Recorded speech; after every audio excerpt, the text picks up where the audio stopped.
মাঝে মাঝে ভারতীয় বন্ধুরা মুক্তিযুদ্ধে বাংলাদেশকে সাহায্য করার কথা বলে আমাদেরকে খোঁটা দেওয়ার চেষ্টা করে।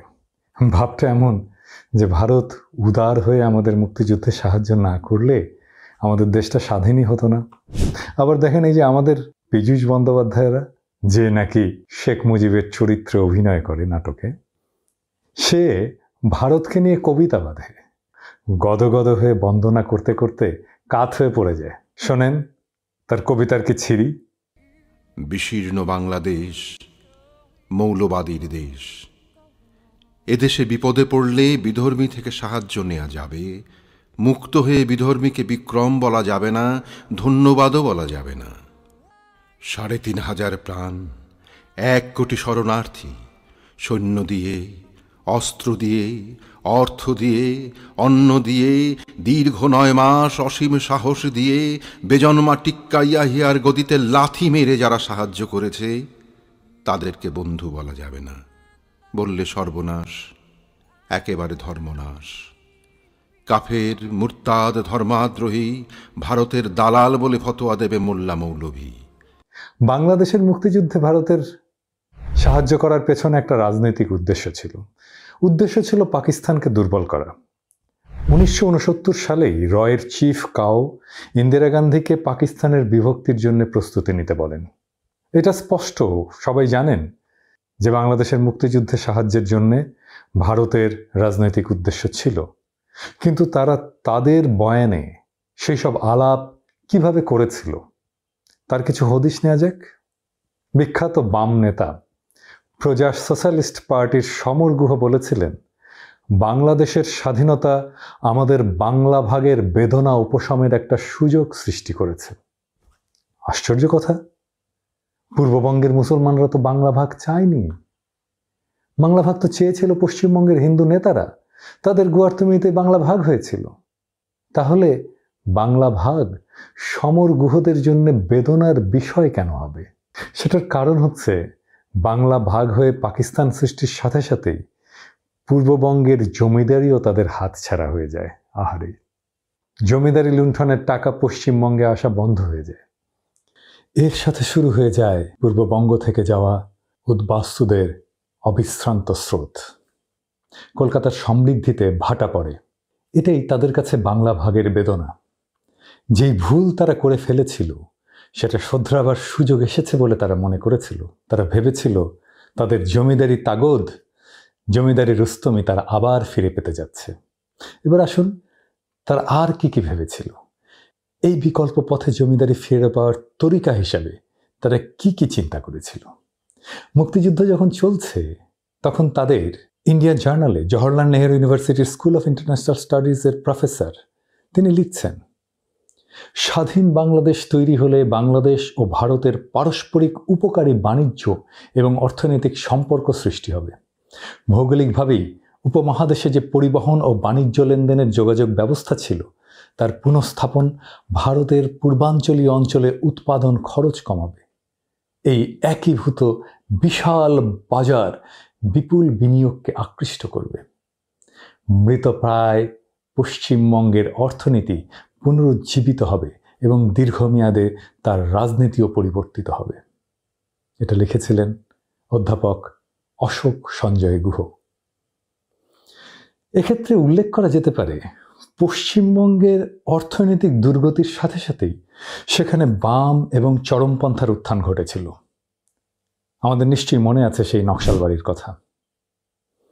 রাজনীতির পরিবর্তন বলতে অশোক সঞ্জয় গুহ তারই ইঙ্গিত দিচ্ছেন।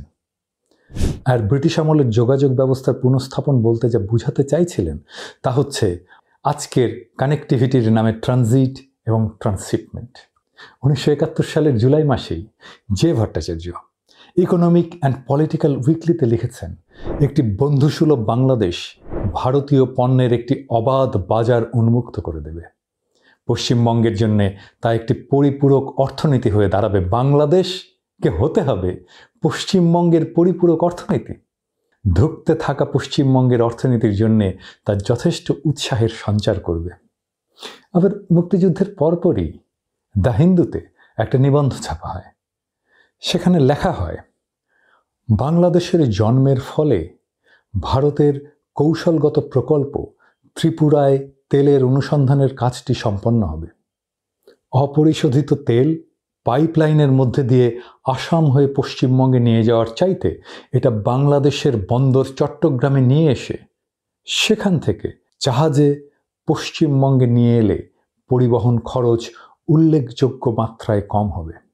এমনকি আরেকজন ইন্ডিয়ান স্কলার বৌধায়ন ভট্টাচার্য তিনি লেখেন, আশ্চর্যজনকভাবে সবই ভট্টাচার্য, বাংলাদেশের মুদ্রামান বেশ কিছু সময় ধরে ভারতের সমান করে রাখতে হবে, কারণ ভারতই হবে বাংলাদেশের প্রধান এবং প্রভাবশালী বাণিজ্য সহযোগী। এছাড়া বাংলাদেশ তো ম্যানুফ্যাকচার্ড পণ্য বেশিরভাগ ভারত থেকেই পাবে, মানে বাংলাদেশ হবে ভারতের পণ্যের বাজার। বাংলাদেশে ম্যানুফ্যাকচারিং থাকবে না, সে সমস্ত ম্যানুফ্যাকচার্ড পণ্য পাবে ভারত থেকে। আবার প্যাসিফিক অ্যাফেয়ার্স বলে আরেকটি জার্নাল আছে, সেটার 1972 সালের সামার ইস্যুতে বাংলাদেশ অ্যান্ড আফটার শিরোনামে আরেকটি প্রবন্ধে জনৈক রঞ্জন নামের আরেক ভারতীয় একাডেমিশিয়ান লেখেন, ভারতীয় পুঁজি এবং বাণিজ্যিক স্বার্থ বাংলাদেশের সহজাত স্বার্থের সাথে একাকার।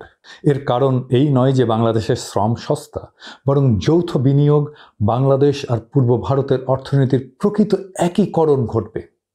ইউনিফিকেশন, যেই এলাকা শতাব্দীর পর শতাব্দী ধরে একই অর্থনীতির অধীন ছিল, তাদের খায়েশ ছিল ইকোনমিক ইউনিফিকেশন।